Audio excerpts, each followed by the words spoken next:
What's up, Doc?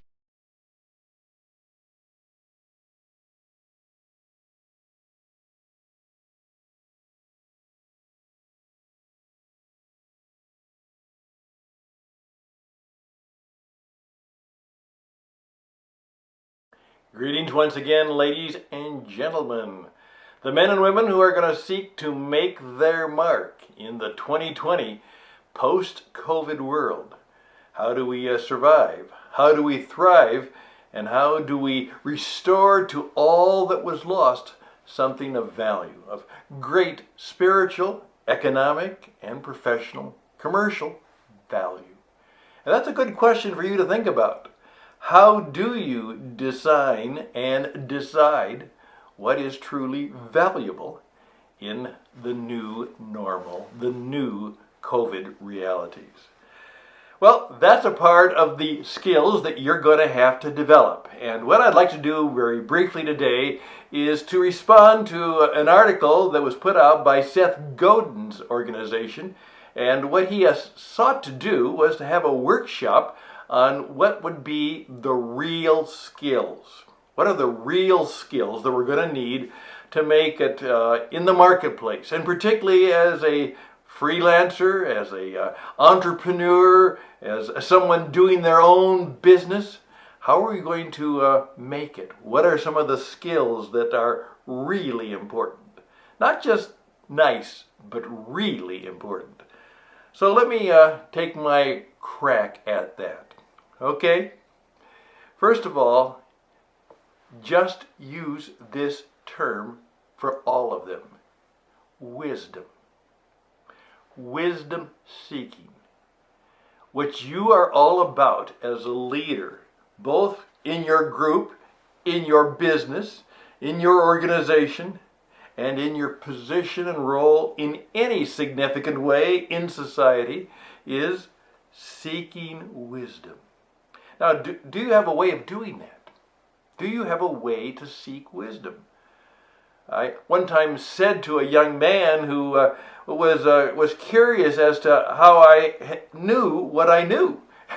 And I said, well, I've been a wisdom seeker for a long time. And he looked at me and said, a wisdom seeker? What's that?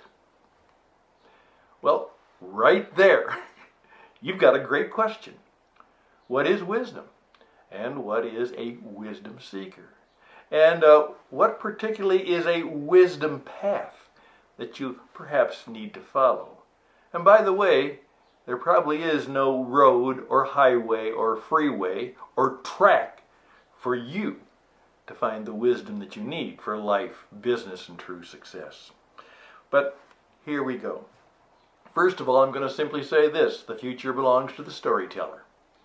That's right.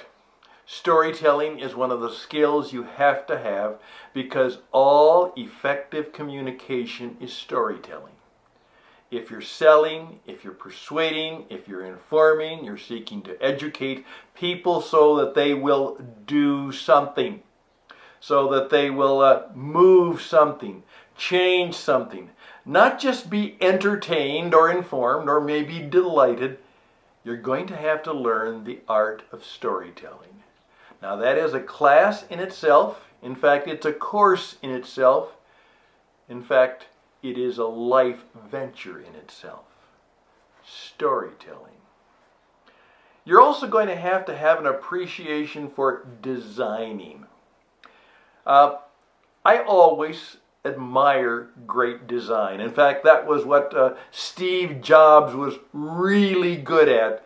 Is he said the difference will be in the computer world is our design. First of all, how we design the experience for people to use it, and then just, is it nice? Is it eye-catching? Is it attractive? Does it feel good? So I'm trying to learn more and more, and I've tried to get a few people who are designers to just occasionally mentor me, because I want to have both an eye and an ear and a sense of designing. And you will need in your life and in your business a CDO. perhaps a chief design officer. But if they're really good, they won't take the term, chief. They'll say, we're going to create together. So you need a creative design officer in your organization, in your life affiliation. Do you have one? The third thing you're going to have to learn how to do is to do exactly what I'm doing. A broadcaster. You're going to have to learn the art of broadcasting. Your Zoom conference probably zucks, as I say. You're going to have to learn how to present yourself on radio and on television. You're going to have to do a podcast. You're going to have to do lots of programs like this. Your Zoom conferences are going to have to be presentations. I've said for years, and I've been ignored for years, that one of the fundamental schools of thought and intention and performance that you need, just as many years ago that, when he said how to win friends and influence people, Dale Carnegie said you have to learn how to be a public speaker. Well, you're going to have to learn how to be a broadcaster. The performing arts. That's a vital skill. And let me tell you right now, a lot of people are going to be in big trouble because this COVID shutdown and then comeback is going to put a real emphasis on, again, the regaining and restoring of people's confidence at a social distance, at virtual, at stay at home, at all kinds of places. And the man or woman who knows how to step in front of the camera and the microphone with real confidence will have a significant advantage. So you're going to have to learn how to be in broadcasting. You're going to have to learn how to be a risk taker. Right now, I am more and more discovering that I've had opportunities and presented opportunities to others, and it's been good for them. But they're scared. Risk taking is overcoming fear. And overcoming fear means that you are willing to do things you haven't done before. It's taking a risk.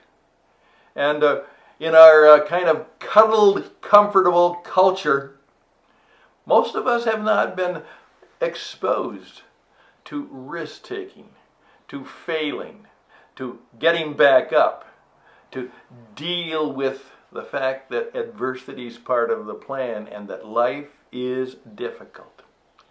You're going to have to learn the skill of sometimes doing the due diligence and then doing against the odds. Against the odds. You're going to have to take risks and learn how to do that. And guess what will happen? You'll fall flat on your face a number of times. So in the art of taking risks, you also have to learn the art of getting back up. As we say, okay, as soon as you get thrown off the horse, that's what the cowboy courage was all about. You get back on it. And if you get thrown off again, you get back on it. Okay, there we go. Okay, what have we had now? We've had storytelling, we've had designing, we've had broadcasting, we've had risk-taking. Now, you're going to have to learn the art of sleeping. That's right, getting a good night's rest. Now, the pillow guy found the niche. He simply said, most people don't sleep very well, and that's true. And there's all kinds of reasons why they don't. And at least a good pillow will help. But as one guy said to me, and it was very, a fascinating story because he was full of screw-ups in his life and he was full of success in his life. I mean, he had gone, like he said, I've been a millionaire 5 times. But now I'm not.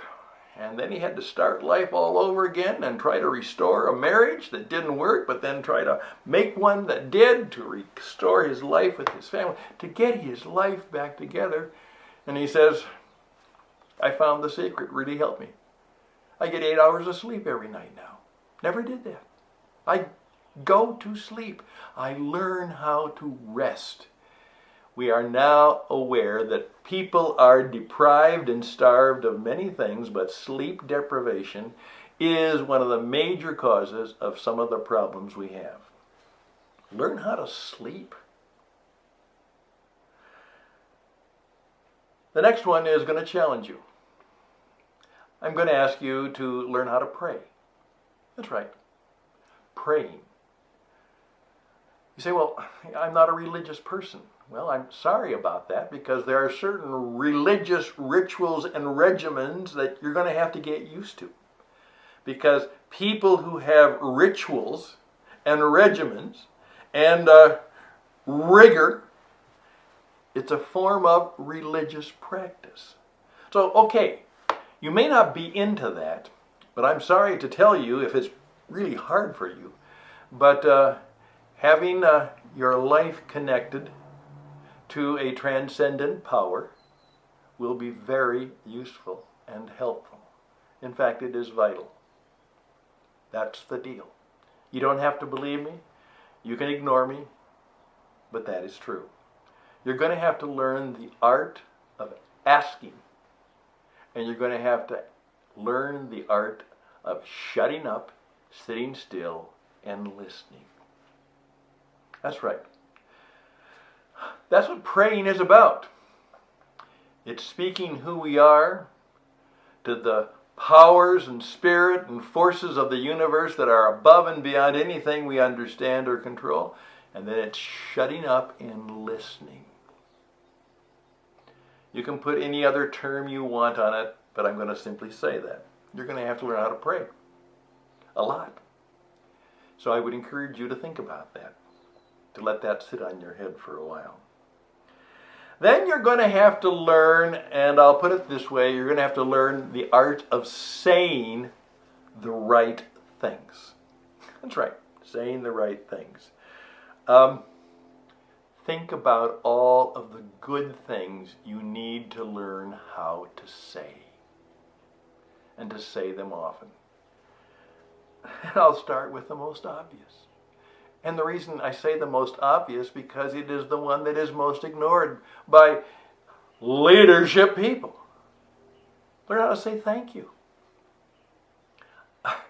I cannot believe in my life, working with very successful people, at least positionally, and I found out usually their positional position is not nearly as good as it could be if they had a little better relational position, but that's part of the deal. And I've also found people who weren't that good in their position, but because they were very good with relationships, they were able to function in a position because people liked them and people helped them.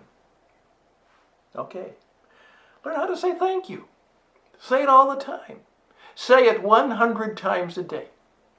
Say thank you 100 times a day.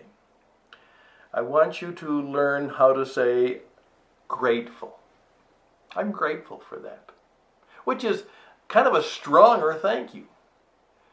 But let me tell you, you will find people will stop for a moment when you tell them how grateful you are for them and what they've done. Learn how to say, I'm grateful.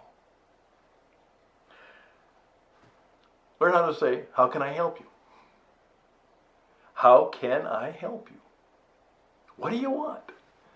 Whatever the situation is, and I oftentimes point out that the master teacher, the master entrepreneur, Jesus was very commonly in the position of just saying is, what do you want me to do for you? How can I help you? Do you know? By the way, if someone ever asks you that, be ready with an answer. What kind of help do you need right now? How can I help you? I'm going to ask you that right now. I've gone through this list. I've thought about this. I've had many, many years of radio teaching, broadcasting, and coaching experience. Do you need some help with any of those? How can I help you? Another gentleman taught me this one. He said, you know what?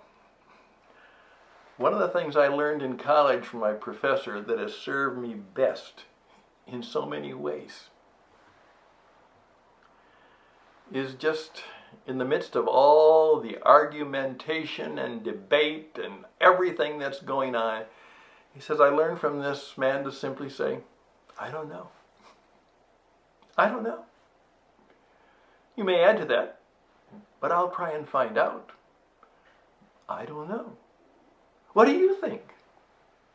What do you know? Can you help me know? The ability to admit that I don't know is very powerful. So learn how to say that. It's okay to say that. And I think you'll find that learning, when many people ask you for your opinion or ask what we should do, from time to time you just need to say, maybe even more often than not, I don't know. But you know, here's an idea. Or, I wonder if this might work. But that's been prefaced by, I don't know. There we go, my friends. Just a few minutes of what it takes WiT Talk. Some real skills. They're all under wisdom seeking. And I hope you got them down. You're going to be a storyteller. You're going to design and create things. You're going to be a broadcaster. You're going to be a risk taker. You're going to learn how to take a good night's sleep. You're going to learn how to pray. And you're also going to learn how to say the right things. There you go. 7 real pro skills for you, a master entrepreneur, for you, a business leader, a business survivor, a business thriver in the post-COVID world. My name is Stan Husted. I can probably help you a little bit. Please reach out to me. I'll help you do what it takes, and I'll help you get on What It Takes Radio, because we're really good at getting you to do just exactly what I am doing. Reaching out to the whole wide world with a lot of, perhaps ideas that might be helpful and useful. StanHusted@gmail.com. StanHusted@gmail.com. I'll say it one more time. Stan Husted. StanHusted. And I have a rather distinct appearance, so you'll remember, Stan the man. And I'll be glad to help you make your mark in the post-COVID 21st century. Best and blessings. I really mean that. Another good skill is to pass on blessings all you can. Blessings, and bye for now.